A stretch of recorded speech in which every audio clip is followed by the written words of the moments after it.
साथियों, केरला में जनता के पैसों की खुलेआम लूट हो रही है।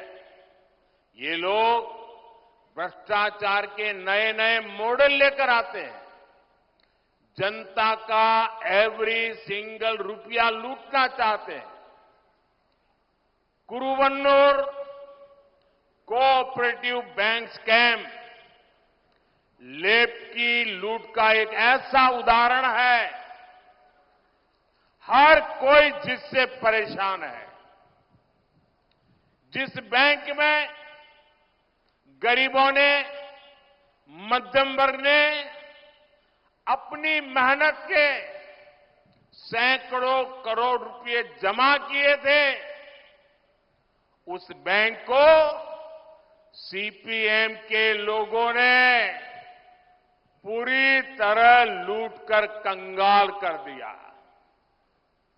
ये जो गरीबों ने, मध्यम वर्ग ने बैंक में पैसे रखे थे, क्योंकि घर में बेटी की उम्र बढ़ रही थी, उन्होंने सोचा कि बेटी की शादी करवानी है, बैंक में पैसे जमा कराएं, कुछ ब्याज मिलेगा, पैसे बढ़ेंगे और जब शादी का समय आएगा तो बेटी के काम आएगा।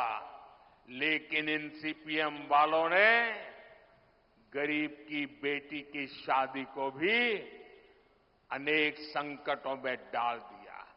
मध्यम वर्ग के परिवार की शादी को, बेटे की, बच्चों की शादी को भी इन्होंने संकट में डाल दिया। गरीबों को, उनके खिलाफ ऐसी मिली भगत का उदाहरण बहुत कम मिलेगा। इस स्कैम की वजह से हजारों परिवारों का जीवन दांव पर लग गया है। സുഹൃത്തുക്കളെ, കേരളത്തിലെ ജനങ്ങളുടെ പണം പരസ്യമായി കൊള്ളയടിക്കപ്പെടുകയാണ്. ഇവർ അഴിമതിയുടെ പുതിയ പുതിയ മാതൃകകൾ കൊണ്ടുവരികയാണ്. ജനങ്ങളുടെ ഓരോ പൈസയും കൊള്ള ചെയ്യാൻ ഇവർ ആഗ്രഹിക്കുന്നു. കരുവണ്ണൂർ സഹകരണ ബാങ്ക് അഴിമതി ഇടതിന്റെ കൊള്ളയുടെ ഇത്തരത്തിലുള്ള ഒരു ഉദാഹരണമാണ്. എല്ലാവരും ഇതിൽ അസന്തുഷ്ടരാണ്. ഏത് ബാങ്കിലാണോ പാവപ്പെട്ട ആൾക്കാർ, മധ്യവർഗത്തിൽപ്പെട്ട ആൾക്കാർ അവർ അധ്വാനിച്ചുണ്ടാക്കിയ കോടാനുകോടി രൂപകൾ നിക്ഷേപിച്ചത്, ആ ബാങ്ക് സിപിഎമ്മിന്റെ ആളുകൾ കൊള്ള ചെയ്ത് കാലിയാക്കി.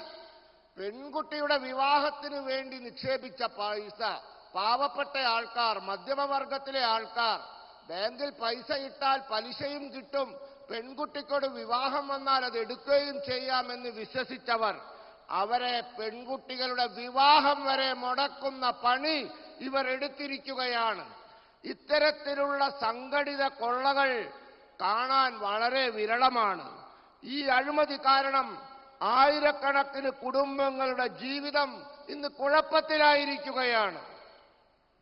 अभी मुझे हमारे उम्मीदवार बहन डॉक्टर सरासू बता रही थी, कुछ दिन पहले मेरे साथ टेलीफोन पर उन्होंने इस समस्या का जिक्र किया था।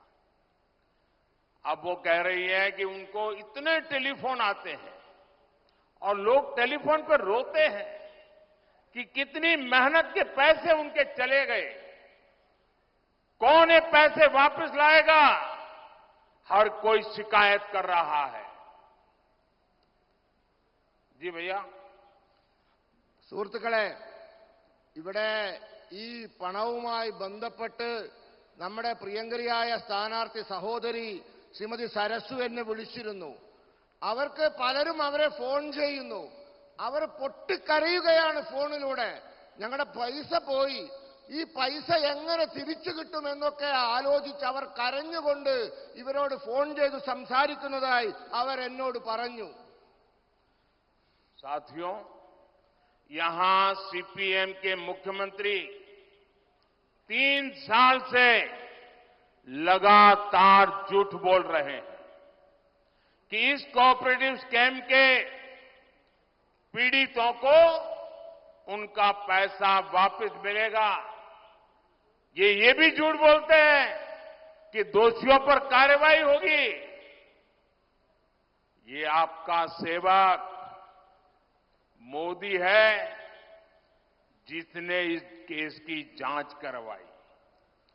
अब तक स्कैम करने वालों की करीब 90 करोड़ रुपीस की संपत्ति भारत सरकार के ईडी ने अटैच कर ली है।